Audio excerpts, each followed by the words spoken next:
যখন ডক্টর বিধানচন্দ্র রায় তার প্রেমিকাকে উৎসর্গ করে কল্যাণী শহর তৈরি করলেন, তারপর থেকে কল্যাণী নামে পরিচিত হলো।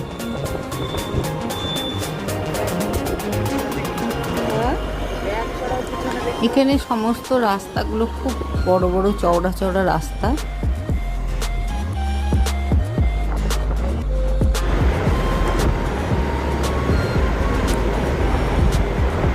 এই যে নীল সাদা বিল্ডিংটা, এটা হচ্ছে বিধান ভবন, এটা হচ্ছে একটি সরকারি দপ্তর।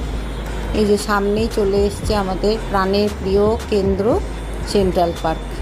কল্যাণী সেন্ট্রাল পার্ক হচ্ছে কল্যাণীর প্রাণকেন্দ্র। এখানে এই পার্কের মধ্যে বিভিন্ন অনুষ্ঠান হয়। এই যে সামনে একটা I love you Kalyani statue করা হয়েছে, যে আই লাভ কল্যাণী। এই পার্কের মধ্যে সমস্ত প্রোগ্রাম হয়।